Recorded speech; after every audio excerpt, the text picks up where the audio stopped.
अस्सलाम वालेकुम दोस्तों। मां आहियां तव्हांजो पंहिंजो अहमद पठान ऐं मां तव्हांजे लाइ ख़ुशख़बरी खणी आयो आहियां त तव्हांजे शहर ठुल्ह में 2 मार्च ते बहितरीनु ड्रामो थी रहियो आहे नंगी नंग सुञाण, जेका बाबा आर्ट काउंसिल जे ताउन सां मेहरान आर्ट अकेडमी पेश करे रही आहे। हिन में बहितरीनु अदाकार आहिनि, तमामु सुठा बहितरीनु सिंध जा भलोड़ अदाकार ऐं सुठियूं बहितरीनु अदाकाराऊं उनशा शहज़ादी, फहमीदा सहर, रीमा नाज़, फ़खरुद्दीन सरकी, एडी अबड़ो ऐं आऊं। 2 मार्च ते जी लतीफ़ शादी हाल में तव्हां सां गॾु हूंदासीं।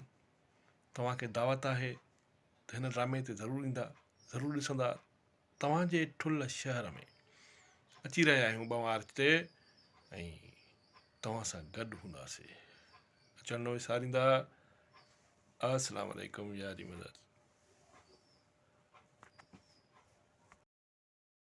यारी मदद माया तव्हांजी पंहिंजी अदाकारी मां नाज़ जे त मां तव्हांखे ॿुधायां पई त आर्ट काउंसिल ऑल पाकिस्तान जेका जे तावन सां सिंधी स्टेट इस्लाही ड्रामो थी रहियो आहे ठुल्ह शहर में 2 मार्च ते।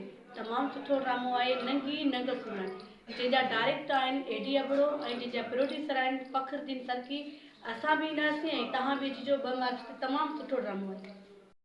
अस्सलाम वालेकुम दोस्तों, मां जो पंहिंजो अदाकार हिदायतकार ज़फ़र पोखर दोस्तों अव्हांखे आगाह कंदो हलां त 2 मार्च ते जी लतीफ़ शादी हाल ठुल्ह में पेश थी रहियो आहे सिंधी स्टेज ड्रामो नंगी नंग सुञाण, जंहिंजो लेखक आहे असांजी सिंध जो तमामु वॾो लेखक, ख़ूबसूरत लेखक एजाज़ सोलंगी साहब ऐं हिन ड्रामे जो प्रोड्यूसर आहे मुंहिंजो पिरी प्यारो भाउ फ़खरुद्दीन सरकी साहब ऐं डायरेक्टर मां तव्हां वाक़ुफ़ु थी वेंदो जॾहिं मां हुनजो नालो खणंदुसि। तमामु बहितरीनु डायरेक्टर, तमामु वॾा ड्रामा जंहिं पेश कया आहिनि उहो आहे असांजे जेक बाबा सां तालुक़ु रखंदड़ असांजो पिरी प्यारो भाउ एडी अबड़ो साहब।